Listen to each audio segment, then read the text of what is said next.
அனைத்து உரிமை குரல் நண்பர்களுக்கும் வணக்கம். மதுரையில் பார்த்தீங்கன்னா நாம் தமிழ் கட்சி அழிக்கிறதுக்காக ஒரு மிகப்பெரிய சதி வேலையை நடந்துட்டு இருக்கு அப்படின்றதான் தற்போது கிடைச்சிருக்கக்கூடிய தகவலாக இருக்கு. இது குறித்த விவரங்கள் தான் இந்த வீடியோவில் பார்க்க போகிறோம். வாங்க பார்க்கலாம். மதுரையில் இருக்கக்கூடிய நாம் தமிழ் கட்சியின் முன்னாள் நிர்வாகியான வெற்றிக்குமரன் அங்கே இருக்கக்கூடிய நிறைய நிர்வாகிகளுடைய மண்டையை கழுவி அவங்களுடைய தமிழர் முன்னேற்ற இயக்கத்தில் இணைய வச்சுட்டு வந்துட்டு இருக்காங்க அப்படின்றதான் தற்போது கிடைச்சிருக்கக்கூடிய தகவலாக இருக்கு. குறிப்பாக வெற்றிக்குமரன் என்ன சொல்லிட்டு வந்துட்டு இருக்காரு அப்படின்னா, நாம் தமிழ் கட்சியை இனிமேலும் நம்ப போறீங்களா அல்லது எங்களுடைய இயக்கத்தில் இணைந்து நாம் தமிழ் கட்சியை எதிர்க்க போறீங்களா அப்படின்ற ஒரு விஷயத்தை கேட்டு தான் அவங்க அனைவருமே கட்சியிலே இணை வைக்கிறாரு அப்படின்றதான் தற்போது கிடைச்சிருக்கக்கூடிய தகவலாக இருக்கு.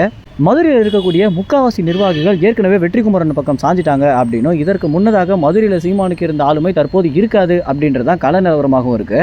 வெற்றிக்குமரன் பின்னாடி போகக்கூடிய எல்லா நிர்வாகிகள் சொல்லக்கூடிய ஒரு விஷயமே என்ன அப்படின்னா, நாம் தமிழ் கட்சியில் ஒரு பெரிய அதிருப்தியை நாங்கள் சந்திக்கிறோம் அப்படின்னும், அண்ணன் சீமான் எங்களுடைய கருத்தையே கேட்க மாட்டாரு. கலந்தாய்வு கூட்டத்தில் கூட நாங்கள் ஒரு கருத்து தெரிவிக்கலாம் அப்படின்னும் போது நான் சொல்றதை கேட்டுட்டு கட்சியில் இருக்கிறதா இருந்தா இரு, இல்லைனா வெளியே போ அப்படின்னு கடுமையான வார்த்தைகளால் திட்டாரு அப்படின்றத ரொம்ப வெளிப்படையாகவே செய்தியாளர்கள் சந்திப்பில் பேசியிருக்காங்க. இது எல்லாத்துக்கும் பின்னணியிலும் வெற்றிக்குமரன் இருப்பாரு அப்படின்றதான் நிதர்சனமான உண்மையாகவும் இருக்குது. ஏன்னா வெற்றிக்குமரன் பார்த்தீங்கன்னா ஏற்கனவே பல நிர்வாகிகளிடம் தனிப்பட்ட முறையில் பேசியும் பல விஷயங்களை பேரம் பேசி தன்னுடைய இயக்கத்தில் இணையம் வச்சிருக்காரு. அது மட்டும் இல்லாமல் இந்த இயக்கத்துடைய முழு நேர வேலையாக மக்களுக்கு நல்லது பண்ணுறாங்களோ இல்லையோ, தமிழ் தேசியத்தை முன் வச்சு பேசுகிறாங்களோ இல்லையோ, நாம் தமிழ் கட்சியை தாக்கி பேசணும் அப்படின்ற ஒற்றை கொள்கையை மட்டும் தான் நம்பி இந்த இயக்கத்தை ஆரம்பிச்சிருக்காங்க.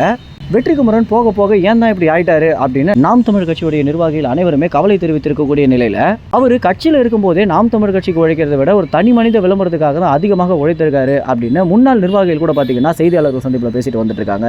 இந்த ஒரு விஷயத்தை தான் காளியம்மாள் ஆரம்பிக்கும் போதே முலையிலே கிள்ளி போட்டணும் அப்படின்னு காளியம்மாளுக்கு நிறைய எச்சரிக்கையை சீமான் விடுத்து தற்போது இந்த எல்லா விஷயங்கள்லேருந்து காளியம்மாளை வெளியவும் வர வச்சிருக்காரு. ஏன்னா வெற்றிக்குமரன் ஒரு தவறுதலான முன்னுதாரணம், அவர் அடிப்படையாக வச்சு அரசியல் பண்ணாதீங்க அப்படின்றத நிர்வாகிகளுக்கு சீமான் கொடுக்கக்கூடிய அறிவுரையாக இருந்துட்டு இருக்கு. மதுரையில் இவ்வளோ பெரிய சூழ்ச்சி நடக்கிறத தெரிஞ்சுக்கிட்டோம் சீமான் அவர்கள் எதனால மதுரையில் இருக்கக்கூடிய நாம் தமிழ் கட்சி நிர்வாகிகளை நேரில் சந்திக்காம இருக்காரு அப்படின்றதான் தற்போது மக்களுக்கு எழக்கூடிய கேள்வியாக இருக்கு. இந்த எல்லா கேள்விகளுக்கும் அடுத்த செய்தியாளர்கள் சந்திப்பில் சீமான் விடை கொடுப்பாரு அப்படின்னு எதிர்பார்க்கப்படுது. இந்த தகவல் குறித்து என்ன நினைக்கிறீங்க அப்படின்றத உங்க கமெண்ட்ஸ் தெரிவிங்க. நன்றி, வணக்கம்.